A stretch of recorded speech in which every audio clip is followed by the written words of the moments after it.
Jadi ini ceritanya saya masih belajar untuk mengoperasikan LMS ya.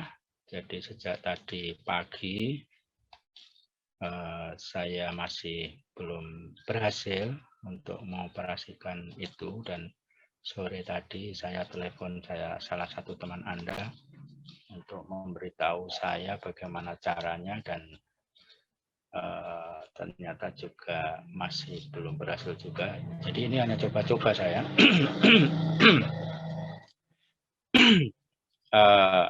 Tadi pada pukul 17.50 tadi sudah ada 12 mahasiswa yang masuk di Zoom dan sudah saya beritahu, dan ini saya ulangi lagi bahwa perkuliahan ini nanti setiap minggunya akan kita mulai pukul 18.20 ya, 18.20 karena kita masih harus melaksanakan ibadah sholat maghrib ya, sholat maghrib.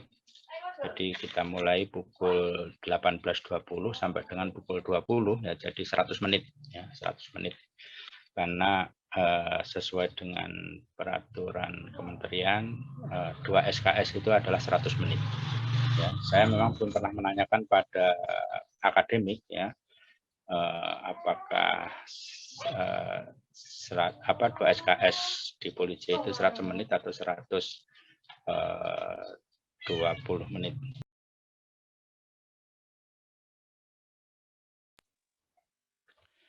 Tapi saya di Polisi ini kan sudah lama, dan beberapa semester yang lalu saya pernah diberitahu oleh mahasiswa ketika itu saya mencoba untuk melaksanakan perkuliahan selama 120 menit, malah diberitahu perkuliahan itu jadwalnya hanya 100 menit ya, 100 menit karena 2 SKS itu memang 100 menit. Jadi kemudian saya menggunakan ukuran itu ya, 2 SKS itu adalah 100 menit, dan kebetulan juga kita berada di jadwal sore hari setelah maghrib, jadi kita harus melaksanakan sholat maghrib dulu, sehingga saya kira bisalah diterima kalau kita kemudian mulai perkuliahannya pukul 18.20 sampai dengan pukul 20 ya.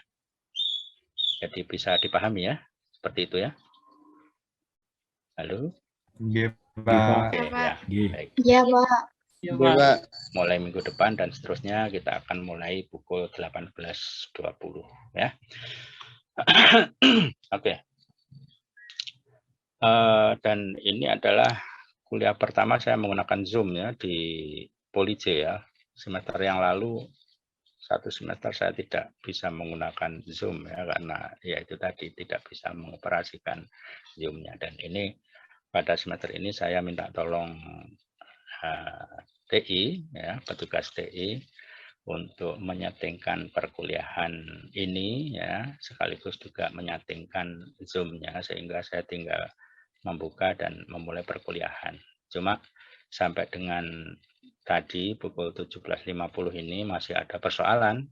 Saya masih belum bisa membuka daftar hadir saya ya. Belum bisa. Saya belum tahu di mana tempatnya untuk membuka daftar hadir saya. Dan kalau di tempat kami di Universitas Jember, kalau dosen tidak mengisi daftar hadir, itu berarti kehadiran Anda juga akhirnya besoknya akan terhapus ya, akan terhapus ya. Jadi untuk malam ini biar saja seperti itu, artinya kalau kemudian terpaksa terhapus kehadiran Anda, nanti kita akan ganti jadwal, kemudian nanti mengisi daftar hadir saja ya, karena perkuliahan kan sudah terlaksana malam hari ini. Dan besok ya, kalau misalnya malam ini ternyata gagal terekam di LMS, maka besok saya akan menanyakan secara langsung ke petugas TI Polisi bagaimana prosedur untuk absensi dosen ya, seperti itu ya. Oke, baik. Jadi ya inilah generasi sebelum ada IT ya. Saya betul-betul mengalami kesulitan untuk menyetingkan perkuliahan ini. Kalau di tempat kami saya sudah ya, karena seringkali diajari teman-teman, akhirnya saya sudah bisa ya. Di pendapat kami. Tapi di sini ini karena juga komunikasi saya dengan saya yang jarang bisa menemui petugas, maka kemudian masih banyak kendala di dalam mengoperasikan LMS ya. Tapi oke lah, semua kan butuh proses ya, butuh proses, dan saya akan berusaha untuk bisa mengikuti perkembangan teknologi informasi ini, meskipun dengan lambat ya.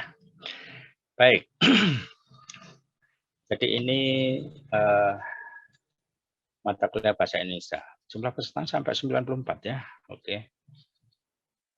Karena yang didaftar saya kemarin itu kalau tidak salah hanya sampai 78, mungkin ada tambahan-tambahan ya.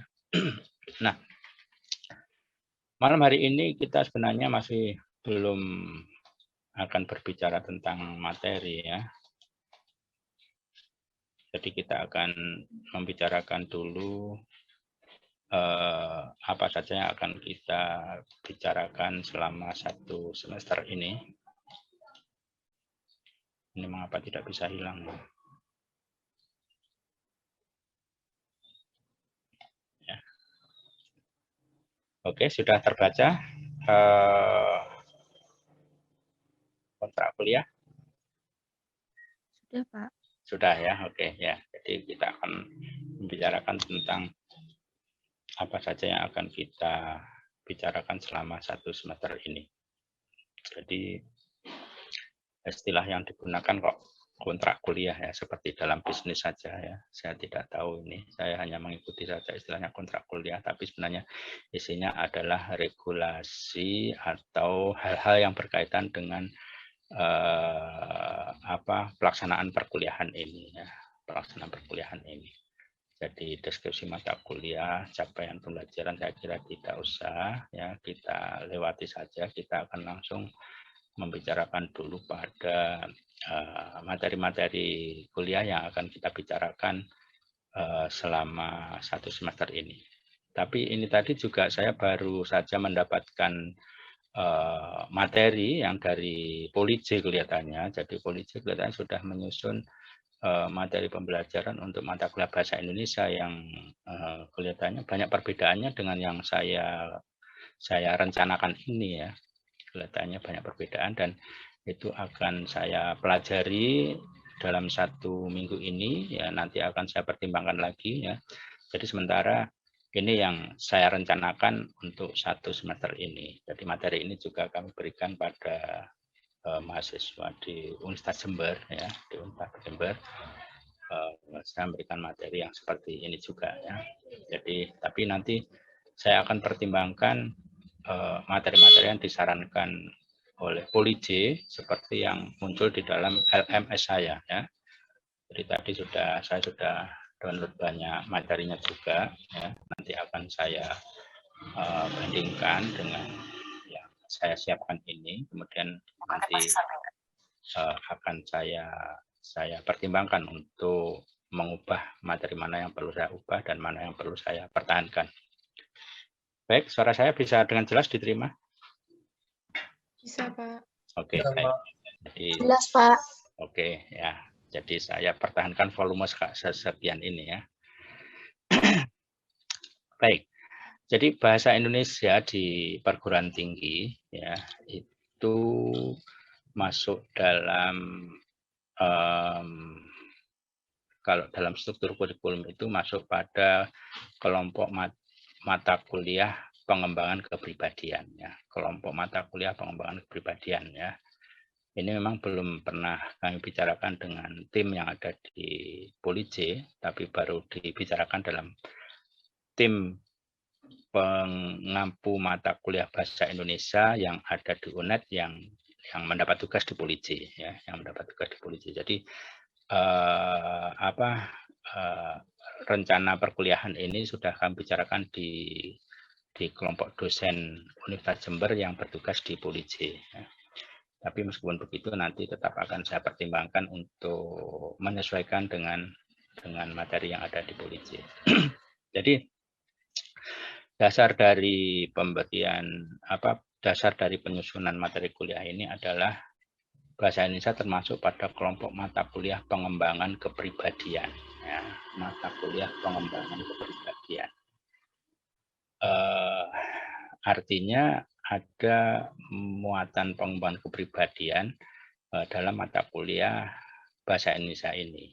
Nah, yang dimaksud dengan pengembangan kepribadian ini kaitannya dengan kepribadian kita sebagai bangsa Indonesia, ya, sebagai bangsa Indonesia. Nah, maka istilah pengembangan kepribadian itu kemudian saya terjemahkan dengan mengembangkan jiwa nasionalisme, ya, mengembangkan jiwa nasionalisme. Tentu saja berkaitan dengan pembelajaran bahasa Indonesia. Jadi mata kuliah pengembangan kepribadian itu ada berapa ya? 4 atau 5 ya. Yang pertama bahasa Indonesia, kemudian pendidikan agama, kemudian Pancasila, kemudian kewarganegaraan. Ya ada 4 ya, ada 4 mata kuliah. Ini 4 mata kuliah ini semuanya ada ya di Anda ya. Pendidikan agama, kemudian Pancasila, kemudian kewarganegaraan, kemudian bahasa Indonesia ya. Ada semua ya? Oke, Pak, ada. Oke, ya. Baik, jadi itu 4 kelompok itu adalah 4 kelompok mata kuliah pengembangan kepribadian. Jadi masing-masing semua 4 mata kuliah ini semuanya mengemban beban pemberian materi pengembangan kepribadian. Nah, khusus untuk bahasa Indonesia, pengembangan kepribadian itu saya arahkan untuk pengembangan jiwa nasionalisme, ya, pengembangan jiwa nasionalisme. Tapi meskipun begitu, muatan bahasa Indonesia tentu yang paling banyak, ya, tentu yang paling banyak. Maka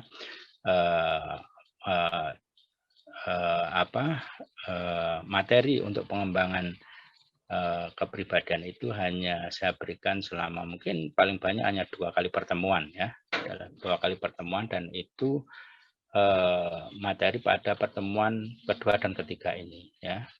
Jadi judulnya adalah Sejarah, Kedudukan, dan Fungsi Bahasa Indonesia. Sejarah, Kedudukan, dan Fungsi Bahasa Indonesia. Nah, dalam pertemuan kedua nanti, minggu depan, kita akan bicarakan sejarah bangsa dan bahasa Indonesia, ya, sejarah bangsa dan bahasa Indonesia. Jadi pada materi itu saya akan bicarakan secara sepintas, ya, secara garis besar tentang sejarah bangsa Indonesia itu seperti apa. Khususnya kita hanya akan fokus pada pembicaraan tentang asal-usul bangsa Indonesia, ya. Saya akan fokus pada asal-usul bangsa Indonesia dengan harapan, ya, bahwa pemahaman terhadap asal-usul bangsa Indonesia itu, jadi sejarahnya kan bangsa Indonesia ini yang berbeda-beda bahasa, etnik, ya, kemudian adat istiadat, ya, itu sebenarnya semuanya kan berasal dari satu nenek moyang yang sama, ya. Jadi kita memiliki asal-usul satu nenek moyang yang sama. Jadi yang sekarang ini kenyataannya adalah berbeda-beda dari segi bahasa, etnik, adat istiadat, dan sebagainya, itu sebenarnya asal-usulnya adalah sama. Sehingga pemahaman ini, ya, pemahaman ini saya harapkan menjadi motivasi bagi kita bangsa Indonesia untuk selalu berusaha menjaga dan melestarikan persatuan dan kesatuan bangsa. Nah, itulah makna nasionalisme yang ingin saya tekankan dalam materi sejarah bangsa Indonesia, ya. Kemudian juga sejarah bahasa Indonesia, ya. Kita nanti juga akan bicarakan tentang bahasa Indonesia itu yang asal usulnya dari bahasa Melayu itu bagaimana proses sejarahnya, ya, atau peristiwa sejarahnya, sehingga dari masa lampau yang berabad-abad bahkan ribuan tahun yang lalu, ya, itu berkembang dari bahasa Melayu, kemudian pada tahun 1928, tepatnya tanggal 28 Oktober 1928, bahasa Melayu itu ditetapkan sebagai bahasa persatuan dan sekaligus sebagai bahasa nasional, ya. Jadi kita akan pelajari sejarah bahasa Indonesia itu juga dengan harapan bahwa kita menjadi paham bahwa penetapan bahasa Melayu menjadi bahasa nasional itu juga merupakan satu peristiwa yang besar, ya, merupakan satu peristiwa yang besar yang harus kita hargai, ya, sehingga kita sebagai penerima warisan itu harus berhasil menjaga dan mengembangkan fungsi bahasa Indonesia sebagai bahasa nasional, ya, dan juga sebagai bahasa negara nanti. Jadi itu yang akan kita bicarakan pada pertemuan yang kedua dan ketiga, ya, sejarah bahasa Indonesia. Ya. Nah, dengan pemahaman sejarah bahasa Indonesia itu juga saya berharap kita akan semakin paham tentang kewajiban kita untuk menjaga dan mengembangkan jiwa nasionalisme, ya, jiwa nasionalisme. Nah, kemudian materi berikutnya adalah kedudukan dan fungsi bahasa Indonesia. Kedudukan dan fungsi bahasa Indonesia. Jadi kelanjutan dari kedudukan bahasa Indonesia sebagai bahasa nasional dan sebagai bahasa negara, maka kita perlu membicarakan dengan sedikit terinci tentang kedudukan dan fungsi bahasa Indonesia. Jadi bahasa Indonesia sebagai bahasa nasional itu harus kita laksanakan seperti apa, ya. Kita laksanakan seperti apa. Apa yang harus kita lakukan untuk menjaga fungsi bahasa Indonesia sebagai bahasa nasional. Apa yang harus kita lakukan untuk menjaga fungsi bahasa Indonesia sebagai bahasa negara, ya. Nah, jadi semua itu akan kita bicarakan pada pertemuan kedua dan ketiga. Jadi misalnya kalau kita kemudian menjadi panitia seminar internasional misalnya, ya, ketika Anda menjadi mahasiswa atau ketika nanti Anda selesai menyelesaikan pendidikan di Politeknik ini, kemudian Anda harus menjadi bagian dari panitia, ya, seminar internasional, maka di situ ada persoalan pemilihan bahasa, ya.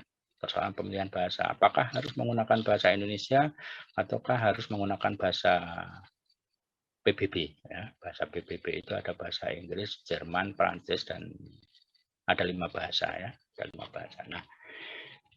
Nah, untuk memilih itu, ya, untuk memilih bahasa itu, maka kita harus paham kedudukan dan fungsi bahasa Indonesia sebagai bahasa nasional dan sebagai bahasa negara.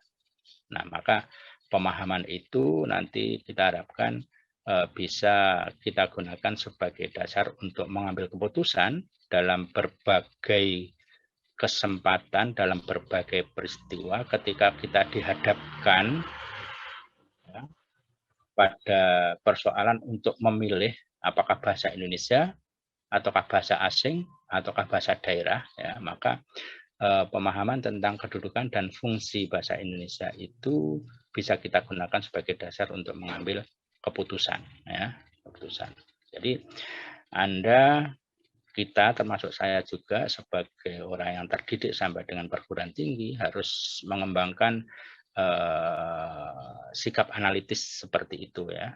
Kita harus memiliki dasar-dasar yang kuat ketika kita harus mengambil suatu keputusan, termasuk keputusan untuk memilih bahasa mana yang harus kita gunakan pada berbagai peristiwa yang kita alami atau kita jalani, ya. Ketika kita harus kita bekerja di satu instansi atau di satu perusahaan, misalnya perusahaan properti misalnya, ya. Kemudian kita dihadapkan pada persoalan memberi nama, ya, memberi nama properti itu, ya. Nah, apakah nama itu harus kita ambil dari kata bahasa Indonesia ataukah boleh dari bahasa asing? Maka pembahasan tentang kedudukan dan fungsi bahasa Indonesia itu bisa digunakan sebagai, ya, sebagai dasar, ya, sebagai dasar untuk mengambil keputusan itu. Ini semuanya adalah keputusan penting, ya, keputusan penting yang bersifat nasional dan bahkan mungkin bersifat internasional, ya. Karena kalau perusahaan itu adalah perusahaan multinasional, maka keputusan-keputusan yang diambil dampaknya pasti bersifat internasional, ya, seperti itu. Sehingga kita juga harus selalu berhati-hati, bahkan ketika harus memilih kata, ya. Memilih kata, apakah kata yang kita pilih itu kata bahasa Indonesia ataukah boleh kata bahasa asing, ya itu menjadi keputusan yang penting. Yang dampaknya bisa sangat luas, sehingga harus kita pertimbangkan masa-masa, ya. Harus kita pertimbangkan masa-masa. Kita harus memiliki dasar yang kuat tentang pemilihan bahasa yang kita lakukan, ya. Oke, jadi itu berkaitan dengan materi bahasa Indonesia, kedudukan dan fungsi bahasa Indonesia sebagai bahasa nasional dan sebagai bahasa negara. Nah, berikutnya, nah, jadi sampai dengan pertemuan ketiga itu kita sudah harus menyelesaikan muatan tentang pendidikan kepribadian, ya, mata kuliah pengembangan kepribadian harus sudah menyelesaikan itu. Jadi kita kemudian akan masuk pada materi bahasa Indonesia. Jadi mulai pada pertemuan keempat nanti dan seterusnya sampai akhir semester kita akan bicarakan tentang bahasa Indonesia di perguruan. Ya, kita tahu bahasa Indonesia itu memiliki variasi dan ragam yang banyak sekali, ya. Memiliki variasi dan ragam yang banyak sekali, ya. Oke. Saya masih bicara dengan Anda? Iya, Pak. Iya, Pak. Masih ya. Iya, Iya, Pak. Oke. Ya, saya khawatir saya bicara sendiri, ya. Karena saya tidak, ya bisa sih melihat Anda, tapi kan sebagian besar kan off cam, ya. Jadi, sebagian besar saya tidak bisa melihat apakah Anda sedang memperhatikan saya atau tidak. Makanya sesekali saya perlu menekan ini, ya. Kemudian memotivasi saya untuk bisa kuliah dengan baik. Jadi bahasa Indonesia yang baik dan benar, bahasa Indonesia yang baik dan benar untuk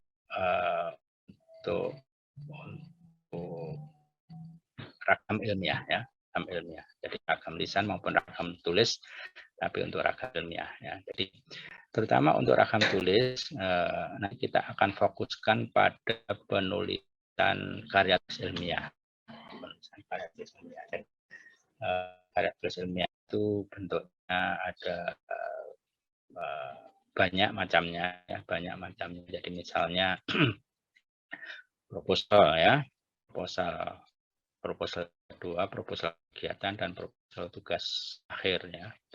Proposal tugas akhir, ya. Kemudian ada makalah, ya, artikel, kemudian tugas akhir sendiri, ya. Ini Anda 3 atau D4? Halo? D4. D4 berarti tugasnya kan, tugas akhirnya kan skripsi, ya. Tugas akhirnya skripsi. Jadi apa bedanya antara mata kuliah, apa bedanya antara makalah seminar dengan artikel jurnal, ya. Itu perbedaannya di mana, kemudian perbedaannya dengan tugas akhir skripsi, ya, itu di mana, ya. Itu nanti fokus perkuliahan kita itu di sana, ya. Penulisan karya tulis ilmiah, ya, seperti itu. Nah, sehingga kita perlu membicarakan bahasa Indonesia yang baik dan benar, ya, kemudian membicarakan berbagai ragam bahasa Indonesia, baik itu ragam baku, ya. Ragam baku itu ada banyak macam juga, ya, tapi kita nanti akan fokus pada ragam baku karya tulis ilmiah, ya. Karya tulis ilmiah. Nah, ini pada pertemuan mungkin hanya 1 kali pertemuan ini cukup mungkin, ya. Jadi kalau di sini ditulis pertemuan 4 dan 5 mungkin cukup pertemuan keempat saja, ya. Kemudian pertemuan kelima ini kita tambahkan ada ini di sini, ya. Jadi pada materi yang berikutnya ini yang saya kira memerlukan alokasi yang lebih panjang, ya. Jadi di sini bicarakan berbagai bahasa Indonesia, khususnya bahasa Indonesia ragam ilmiah, ya, khususnya di situ. Nah, kita akan bicarakan tentang ciri-ciri bahasa ragam ilmiah itu seperti apa, ya. Jadi kalau kita sedang menulis karya tulis ilmiah dalam semua jenisnya, ya, jadi tadi makalah, artikel, tugas akhir, dan proposal kegiatan, proposal ilmiah, tulis ilmiah, dan seterusnya, ya, itu ciri-ciri yang membedakan bahasa Indonesia yang digunakan pada karya ilmiah, ya, dengan yang digunakan untuk kepentingan lain itu apa, ya, itu ciri bahasa Indonesia ragam ilmiah. Materi yang berikutnya adalah ya tentang aspek-aspek bahasa Indonesia itu, mulai dari bacaan, diksi, kemudian kalimat efektif, kemudian paragraf, ya. Ini mungkin sifatnya hanya mengulang saja, dan nanti kita hanya akan bicarakan secara garis besar, tentu saja secara garis besar, dan nanti akan disertai dengan berbagai tugas tentu saja, ya, untuk mendorong Anda agar kemudian mengingat kembali materi-materi itu dan menerapkannya di dalam praktek karya tulis ilmiah, ya.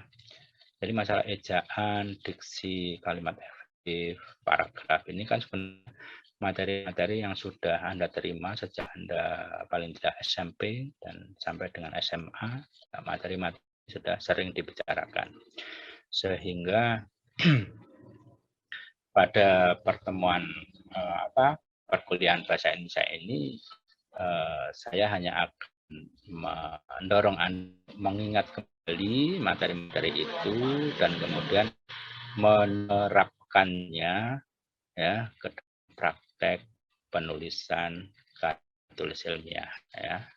Itu jadi fokusnya nanti di praktek itu agar kemudian Anda tidak hanya tahu tentang teorinya, apa itu ejaan bahasa Indonesia, apa itu diksi, apa itu kalimat efektif, apa itu jenis-jenis paragraf, ya, tidak hanya paham itu, ya, tetapi juga bisa melakukannya dalam penulisan karya tulis ilmiah, ya, seperti itu.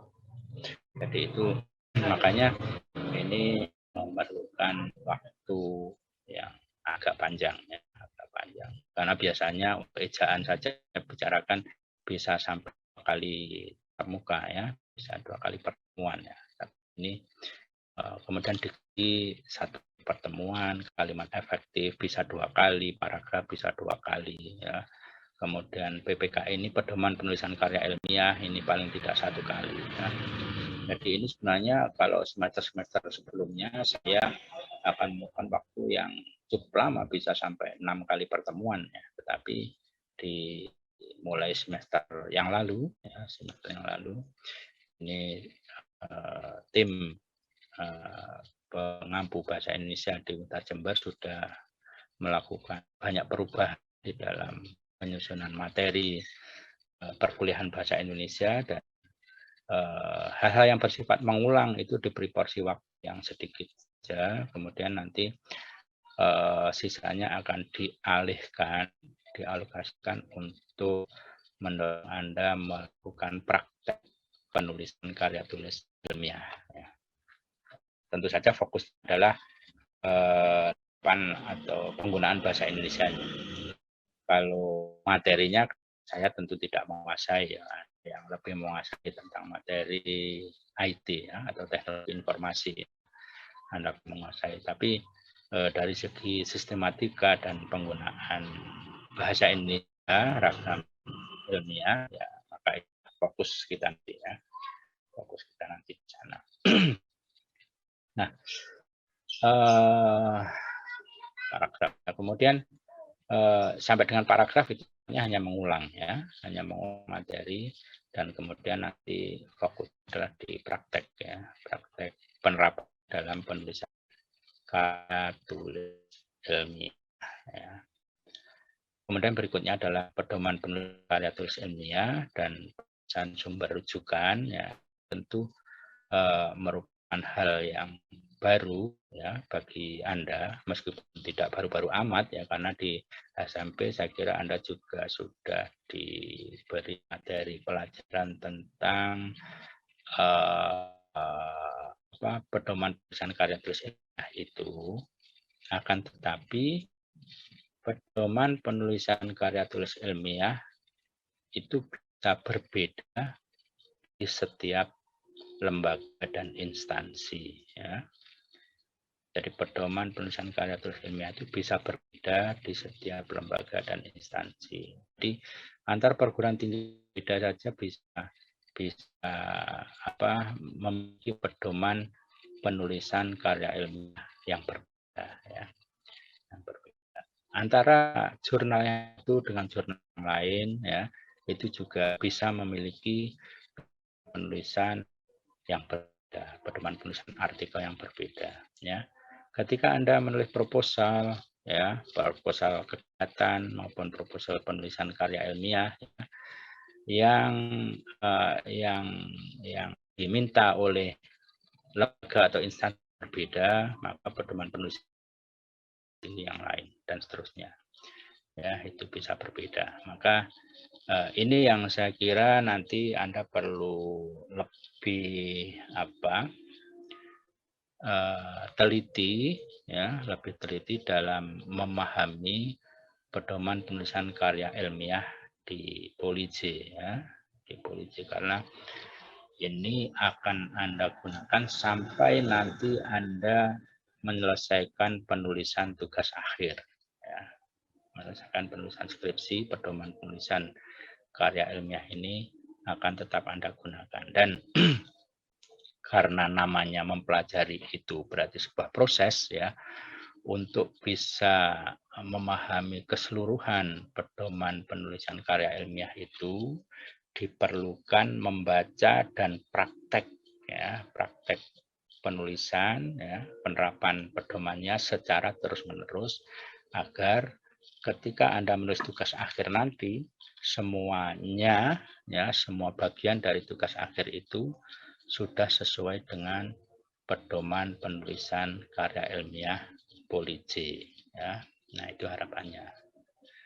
Jadi ini yang mungkin nanti akan kita bicarakan beberapa bagian yang menurut saya penting untuk diperhatikan. Sementara bagian-bagian yang lain tentu tidak akan cukup untuk kita bicarakan di sini ya. Jadi terpaksa juga Anda nanti harus mempelajari sendiri ya beberapa bagian yang lain. Baik, itu sampai pertemuan ke-7, pertemuan ke-8 berarti UTS ya. Biasanya saya memberikan UTS itu dalam bentuk dalam bentuk soal ya, soal tertulis dan jawaban tertulis ya. Jawabannya dalam bentuk jawaban tertulis ya. Tapi nanti juga akan saya pertimbangkan lagi ketika saya sudah mempelajari materi yang disarankan oleh Polij ya. Baik, kemudian setelah UTS ya, ini kita sudah masuk pada praktek ya, praktek untuk menerapkan ini tadi bahasa Indonesia yang baik dan benar ini. Kita akan praktek mulai dari karakteristik atau ciri bahasa ilmiah, ejaan bahasa Indonesia, diksi, kalimat efektif, paragraf, dan PPKI, sumber rujukan. Ini kemudian kita terapkan pada pertemuan ke-9 dan 10 ini, yaitu Anda akan saya minta untuk mengambil satu karya tulis ilmiah ya. Mungkin di sini bentuknya bisa artikel, bisa makalah, bisa proposal dan seterusnya. Dan kemudian saya minta nanti Anda untuk menganalisis ya, menganalisis bahasa Indonesia yang digunakan untuk menulis karya ilmiah itu.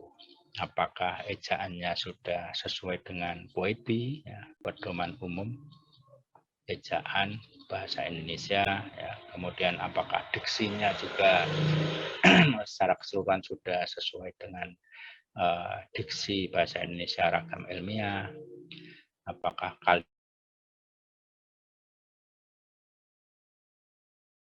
belum, ya, maka nanti saya berikan tugas untuk itu, dan kemudian hasil dari pelaksanaan tugas itu nanti kita bicarakan di kelas, ya. Kita bicarakan di kelas apakah yang Anda pekerjakan itu sudah benar ataukah masih ada bagian-bagian yang perlu di. Nah, kalau pertemuan 9 dan 10 itu Anda menganalisis karya tulis ilmiah yang ditulis oleh orang lain maupun yang pernah Anda tulis, maka kemudian pada pertemuan 11 sampai dengan 13, jadi ini 3 kali pertemuan, ya. 3 kali pertemuan, nanti saya minta untuk menulis karya tulis ilmiah, ya. Menulis karya tulis ilmiah, ya. Jadi ini berarti tulisan Anda sendiri, ya. Anda bisa menggunakan karya tulis yang pernah Anda tulis sendiri, ya, atau Anda menulis hal yang baru, ya. Nanti akan saya pertimbangkan apakah harus karya tulis ilmiah yang baru ataukah boleh karya tulis ilmiah yang sudah pernah Anda tulis, ya. Akan saya pertimbangkan nanti. Tapi di sini poinnya adalah Anda bisa menerapkan, ya, hasil analisis ini tadi di pertemuan ke 9 dan 10 ini, ya. Di sini kan Anda sudah semakin banyak memahami tentang ukuran-ukuran benar, ya, untuk bahasa Indonesia yang digunakan dalam karya tulis ilmiah, ya. Di sini Anda sudah praktekkan untuk menganalisis, ya, artikel yang sudah ada. Nah, kemudian hasilnya kemudian Anda terapkan untuk memperbaiki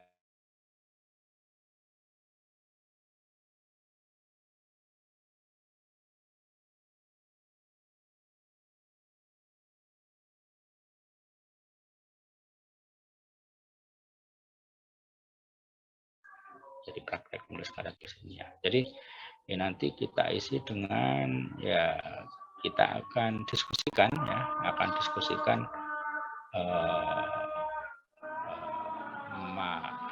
karya tulis ilmiah yang kita pilih. Beberapa tentu saja, tidak bisa semuanya, pasti tidak bisa semuanya. Kita pilih beberapa, ya, kemudian kita analisis dan kita berikan saran-saran untuk perbaikannya. Oke. Apakah Anda mendengar suara azan? Dengar, Pak. Ya, Pak. Dengar, Pak. Kita tunggu sebentar, ya. Kita periksa karena ini memang Dengar, dekat Pak. masjid, ya. Dekat masjid. Baik. Dengar, Pak. Selesai.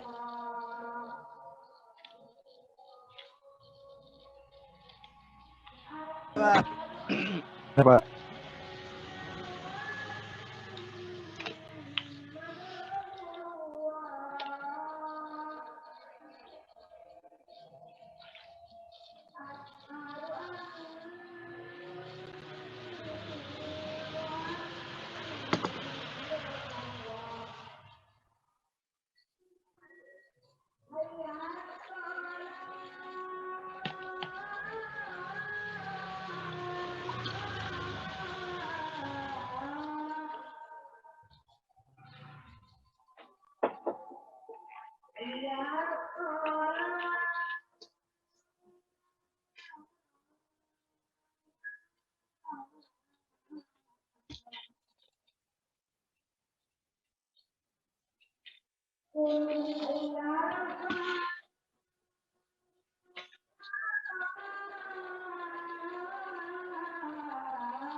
Baik,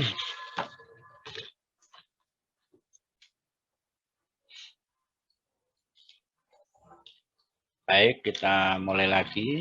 Ternyata pesertanya bisa 124 ini ya, 124. Oke. Ya, kalau menggunakan Zoom tidak masalah ya, yang penting kuotanya masih ya, memuat ya, dan masih bisa. Bahkan yang sering saya ikuti webinar-webinar itu ya seringkali kuota atau kapasitas ruangnya bisa sampai 300 ya, yang sering ya, meskipun mungkin aja juga yang lebih dari 300, tapi yang sering saya ikuti kuotanya sampai dengan 300 ya. Dan ini sudah sampai 124 ya. Oke.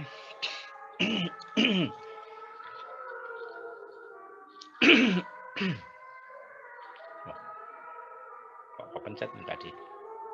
Baik, suara saya masih jelas? Jelas, Pak. Jelas, Pak. Oke. Jelas, Pak. Jelas, Jelas, Pak. Nah, berarti tersisa 2 kali pertemuan ya, pertemuan 14 dan 15 ya, pertemuan 14 dan 15 ya. Jadi ini nanti akan kita upayakan untuk semuanya bisa presentasi ya. 124 untuk presentasi semua ya. Bagaimana caranya ya? Tapi kemungkinan besar nanti tugas ini adalah tugas kelompok ya, tugas kelompok, tapi kelompok kecil mestinya ya, kelompok kecil mungkin antara 3. Saya kok kecenderungannya cukup 3 saja ya, tapi nanti saya pertimbangkan apakah 3 atau bisa sampai 5 kelompok itu. Kelompok untuk mengerjakan praktek menulis karya tulis ilmiah dan untuk presentasi. Kalau misalnya kita bagi menjadi 5 saja, berarti itu sudah 25 kelompok ya. 25 kelompok pasti tidak mungkin untuk presentasi semuanya ya. Tapi nanti akan saya carikan cara ya. Yang sudah pernah saya lakukan itu adalah nanti yang tidak sempat presentasi di kelas, nanti saya minta untuk membuat video presentasi ya. Video presentasi, kemudian video presentasi ini mungkin hanya cukup 10 menit lah video itu ya. Kemudian itu diunggah di LMS ya, diunggah di LMS. Nah, kemudian nanti saya akan melihat ya hasilnya. Melihat hasilnya. Wah, 10 menit kali misalnya 20 ya, 10 kali 20 berapa? 200 ya. 200 menit itu berarti sudah 3 jam lebih. Kalau misalnya saya akan melihat semuanya. Oke, baik. Jadi presentasi ya, presentasi. Maka sebelum pertemuan 14 ini kita perlu membicarakan beberapa saat untuk membicarakan tentang bagaimana teknik presentasi karya tulis ilmiah itu ya. Sehingga pada pertemuan 14 itu Anda langsung saya minta untuk presentasi, baik itu di kelas maupun di video presentasi. Seperti itu. Nah, baik. Bentuk karya tulis ilmiah nantilah ya kita bicarakan apakah. Tapi yang paling mungkin adalah artikel atau makalah ya, makalah atau artikel itu yang paling mungkin. Karena presentasi itu adalah presentasi, atau bisa juga Anda belum menulis tugas akhir ya, jadi yang paling mungkin adalah makalah atau artikel itu yang nanti untuk bahan presentasi ya. Nah, pertemuan 16 UAS biasanya tugas ya, tugas, tapi tidak tahulah nanti ya, saya akan pertimbangkan lagi, tapi kecenderungannya itu nanti adalah dalam bentuk tugas ya. Oke. Ada pertanyaan sampai di sini? Silakan. Mungkin sejauh ini cukup jelas, Pak, kontrak kerjanya. Oke ya. Seperti itu yang akan kita kerjakan ya. Mudah-mudahan ini tidak berubah ya, karena kelihatannya berbedanya agak jauh ya, atau mungkin hanya penyesuaian materi saja nanti ya dengan yang disarankan oleh ya rumusan-rumusan istilahnya yang memang agak banyak perbedaannya, tapi substansinya sebenarnya masih banyak persamaannya substansinya. Jadi saya akan berusaha untuk menyesuaikan materinya saja kelihatannya. Tapi sistematika atau poin-poin materi yang akan kita bicarakan dalam satu semester ini mungkin tidak banyak berubah, tidak banyak berubah. Hanya fokus materinya barangkali yang akan saya sesuaikan dengan yang disarankan oleh Polisi, ya, seperti itu. Nah, baik. Ya, sampai ini tadi ya kita kemudian bisa untuk referensi ya, untuk referensi kita bisa menggunakan apa saja ya, apa saja. Ya, tapi kalau POEBI ya, pedoman umum ejaan bahasa Indonesia itu pasti hanya satu itu ya pedomannya ya. Itu saya ada soft copy-nya atau Anda bisa juga download di internet ya. Itu harus kita gunakan. Kemudian pedoman penulisan karya ilmiah kita akan menggunakan pedomannya di Polisi ya. Apakah Anda mendapatkan itu pedoman penulisan karya ilmiah Polisi? Ada, dapat. Sepertinya belum dapat, Pak. Cuman kayak dijelaskan Dapat, ya? sedikit-sedikit gitu. Oke.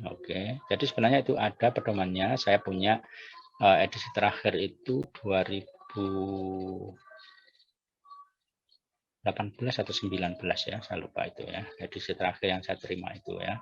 Tapi dalam bentuk hard copy ya, dalam bentuk hard copy sehingga saya tidak bisa membaginya ke Anda ya. Jadi kakak-kakak angkatan Anda pada perkuliahan semester-semester yang lalu semuanya ketika saya tanya itu memang semuanya tidak mempunyai pedoman penulisan karya ilmiah Polisi ya. Dan ketika saya minta untuk mencari di perpustakaan tampaknya juga kesulitan untuk mendapatkan buku itu. Jadi mestinya ini Polisi menyediakan ya, menyediakan. Yang paling mudah menyediakan soft copy-nya ya. Untuk dengan mudah bisa dibagikan ke Anda semua mahasiswa ya. Tapi tidak tahu sampai sekarang kok belum ya. Jadi kalau memang itu belum Anda peroleh ya nanti ya cukup menggunakan bahan yang saya sajikan di PowerPoint ya. Di PowerPoint. Saya sudah mempunyai bahan dalam bentuk intisari dari pedoman penulisan karya ilmiah Polisi. Itu yang kita gunakan. Tapi kalau mengenai tata bahasa ya, tata bahasa Indonesia baku ya, jadi tentang apa morfologi, kemudian sintaksis atau kalimat efektif ya, kemudian paragraf ya, kita bisa menggunakan referensi dari mana saja, termasuk buku-buku pelajaran SMA Anda ya, yang pernah Anda pelajari di SMA itu semuanya bisa digunakan ya. Karena mata pelajaran bahasa Indonesia di sekolah ya, SD, SMP, SMA itu semuanya mengacu ke bahasa Indonesia baku ya, ke bahasa Indonesia baku. Jadi dasar utama bahasa Indonesia ragam karya tulis ilmiah itu adalah bahasa Indonesia ragam baku ya, dasarnya itu ya. Jadi bahasa Indonesia ragam baku itu kaidahnya hanya satu ya, hanya ada satu kaidah bahasa Indonesia baku. Jadi misalnya di bidang diksi misalnya, di bidang pilihan kata ya, pedoman kita ya hanya kamus ya, kamus bahasa Indonesia. Untuk ejaan pedoman kita ya hanya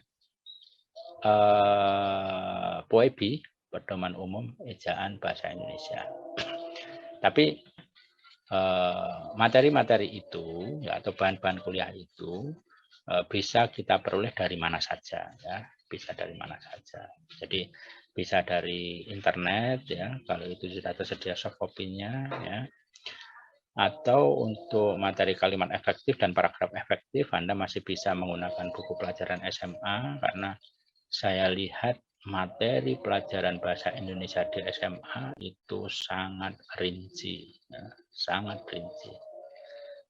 Jadi kalau Anda nilai bahasa Indonesianya bagus di SMA, saya kira Anda tidak akan mengalami kesulitan di dalam mengikuti perkuliahan ini ya, karena semuanya sebenarnya sudah pernah Anda pelajari. Nah, tinggal kemudian Anda menerapkan di dalam praktek, ya, praktek analisis karya tulis ilmiah dan praktek menulis karya tulis ilmiah. Tapi untuk bisa praktek itu maka Anda harus memahami teorinya. Nah, teorinya itu yang kita ambil dari referensi dan kemudian kita diskusikan di kelas. Ya. Nah, tapi diskusi di kelas kan waktunya terbatas, sehingga Anda juga harus mempelajari sendiri di rumah. Jadi 2 SKS itu 100 menit, itu 100 menit tatap muka di kelas. Ya. Jadi di kelas daring seperti ini 100 menit 1 minggu. Kemudian 100 menit Anda mengerjakan tugas. Kemudian 100 menit Anda melaksanakan tugas mandiri. Nah, tugas mandiri itu termasuk membaca buku. Nah, membaca buku itu tugas mandiri. Kemudian tugas terstruktur itu adalah tugas yang diberikan oleh pengampu. Jadi tugas yang saya berikan itu adalah tugas terstruktur, ya, tugas terstruktur. Maaf.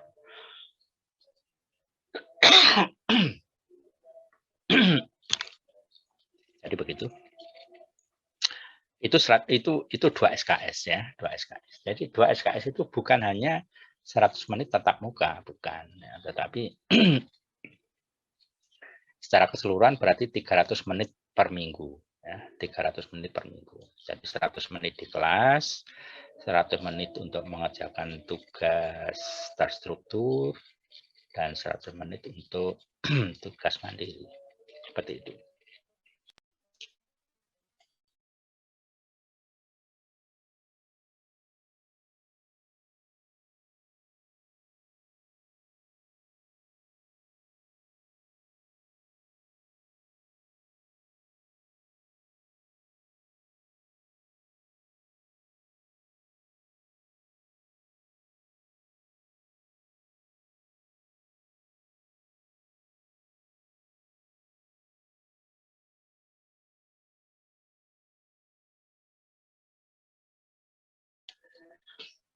Maaf, saya batuk sebentar. Nah, jadi itu referensi kita bisa dari mana saja ya, dari mana saja. Ya, jadi untuk bahasa Indonesia di perguruan tinggi sebenarnya Universitas Jember sudah menulis 1 buku, ya, tetapi tentu saya tidak bisa menyediakan soft copy-nya karena buku itu diterbitkan oleh penerbit, ya, dan orientasinya penerbit itu kan orientasi bisnis, ya, orientasi keuntungan, sehingga saya bisanya menyarankan Anda untuk membeli, untuk membeli kalau toh Anda bermaksud untuk membeli. Tapi itu tadi, jadi sebenarnya materi itu bisa kita peroleh dari mana saja. Bisa dari internet, saya kira banyak ya yang bisa Anda unduh, ya, Anda unduh di internetnya tentang materi-materi itu tadi. Ya. Jadi saya termasuk yang tidak terlalu khawatir untuk referensi mata kuliah bahasa Indonesia, ya. Karena bisa menggunakan banyak sumber. Ya. Nah, mungkin yang membuat saya agak khawatir itu lumayan bagus untuk untuk bahan pembelajaran di perguruan tinggi. Sementara yang kedua dan ketiga ini saya tidak punya, tetapi saya menggunakan bahan-bahan dari berbagai referensi, ya, bahan-bahan dari berbagai referensi. Sementara kalau yang pertama ini saya memang punya bukunya, tapi edisi yang sudah sangat lama, ya, tapi masih bisa digunakan. Seperti itu. Nah, baik. Mengakhiri ini saya bahkan belum sempat memperkenalkan diri ya. Nama saya ada di sini ya. Jadi ini nama saya Agus Haryono. Ya. Saya alumni Fakultas Sastra Universitas Jember. Ya. Lulus tahun 1985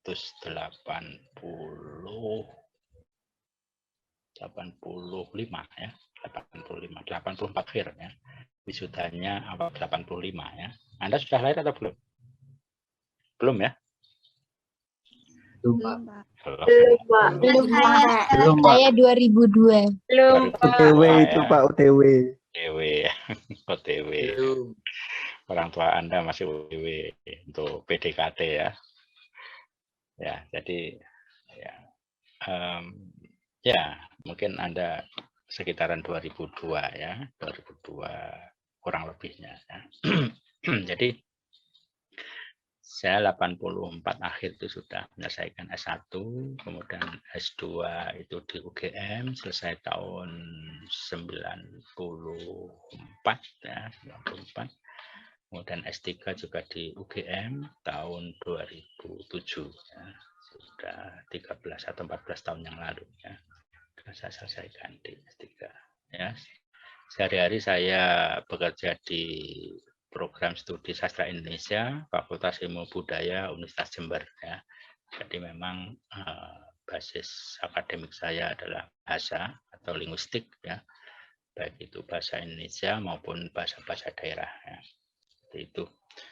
Kemudian nomor HP itu bisa Anda lihat di situ, ya, 085 234 766 970. Ya. Nah, baik. Nah, kemudian saya mau bertanya pada Anda. Anda ini ada koordinatornya ya? Halo? Enggak ada, Pak.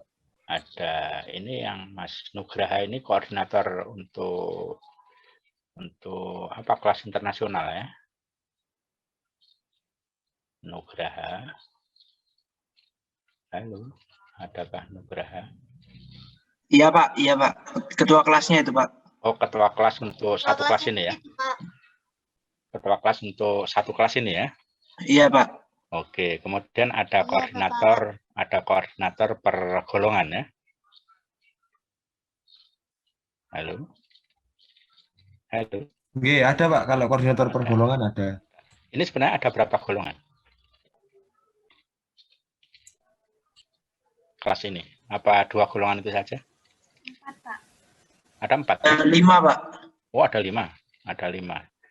Karena yang tercatat di LMS ini hanya tertulis TIF kelas internasional dan TIF begitu saja ya. Jadi ada yang saya tahu hanya ada 2 golongan, tapi ada 5 golongan ya.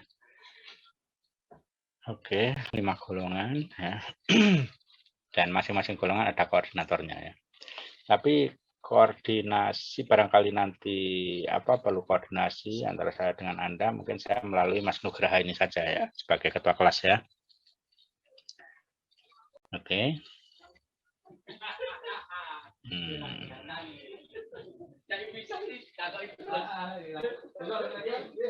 Ya, saya kira itu ya yang kemudian tentang jadwal kuliah ya, meskipun tadi sudah saya sampaikan, tapi perlu saya sampaikan lagi karena tadi baru sedikit yang mendengar. Jadi kita akan memulai perkuliahan pada pukul 18.20 ya, 18.20 dan akan kita selesaikan pada pukul 20. Jadi 100 menit ya, 100 menit 2 ya. Itu minggunya seperti itu. Jadi saya akan buka Zoom ya kira-kira pukul 18 begitu ya. 18, tapi Anda tidak perlu masuk dulu pada pukul 18, tapi bisa mendekati pukul 18.20 itu Anda bisa berusaha untuk masuk ya. Seperti itu. Karena kita harus melaksanakan ibadah sholat maghrib dulu. Kemudian hal-hal yang lain saya termasuk yang yang tidak terlalu strike ya, tidak terlalu ketat ya. Jadi termasuk untuk daftar hadir, silakan. Saya tidak paham betul bagaimana cara mengurus daftar hadir Anda. Jadi silakan Anda urusi sendiri daftar hadir Anda. Jadi kalau misalnya ada persoalan-persoalan tentang kehadiran, misalnya kehadiran Anda tidak terekam, misalnya silakan Anda menyelesaikan dengan bagian TI ya. Saya pasti tidak akan paham itu bagaimana menyelesaikannya. Kemudian apalagi ya tentang pengumpulan tugas di LMS juga, itu saya kira semuanya akan, mudah-mudahan semuanya akan lancar ya. Tetapi kalau toh ada kendala, silakan Anda bisa koordinasi melalui ketua kelas atau memberitahukan langsung kepada saya. Jadi misalnya ada kendala di dalam mengumpulkan tugas misalnya, ya Anda bisa WA saya ya melalui nomor itu, ya, silakan. Ya, tapi ya mudah-mudahan tidak banyak yang menemui persoalan itu ya. Seperti itu. Apalagi yang perlu kita bicarakan untuk ini kontrak kuliah? Sudah tidak ada? Alhamdulillah cukup jelas, Pak. Cukup jelas ya, cukup jelas. Baik, kalau sudah cukup jelas, saya mempunyai kebiasaan sebelum mengakhiri kuliah ini kita akan foto keluarga. Ada 5 halaman ya, cukup banyak ya 5 halaman. 124 tadi jumlahnya ya. Baik, saya tunggu beberapa saat ya. Sudah siap semuanya? Halaman pertama. Kita mulai 1, 2, 3. Oke, sekali lagi ya. Boleh gaya bebas, yang mau bergaya 1, 2, 3. Oke, halaman kedua. Oke, siap ya. 1, 2, 3. Sekali lagi. Silakan, kayak bebas kalau mau. 1, 2, 3. Oke, halaman ketiga. Oh, banyak sekali ya. Ini kelas saya yang terbesar ini. Baik, 1, 2, 3. Sekali lagi. 1, 2, 3. Berikutnya halaman yang keempat. Halaman keempat banyak yang tidak on cam ya. Oke. Ya, tapi ini nama-nama kelihatannya sudah. Wah, ini ada yang namanya kelas internasional ya. Jadi minta tolong nanti nama ya, nama yang ada di Zoom ini nama Anda ya. Didahului namanya saja ya, jangan NIM-nya ya. Karena kalau NIM-nya tidak, kalau NIM-nya dahulu namanya tidak terbaca ya. Baik. Oke, Pak. Oke. 1, 2, 3. Oke, sekali lagi. 1, 2, 3. Halaman terakhir. Oke. 1, 2. Keliru. 1, 2, 3. Oke, sekali lagi. Terus 1, 2, 3.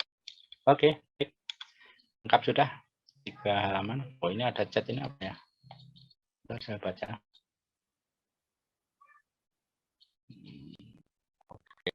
Oke. Ya, baik. Nah, baik, pertemuan pertama ini tidak harus kita selesaikan sampai pukul 20 ya. 20, jadi yang penting paham tentang apa yang akan kita laksanakan selama 1 semester ini ya, dan mulai depan mudah-mudahan kita bisa memanfaatkan seluruh waktu sampai dengan 20. Baik, dengan demikian bisa akhiri. Assalamualaikum warahmatullahi wabarakatuh.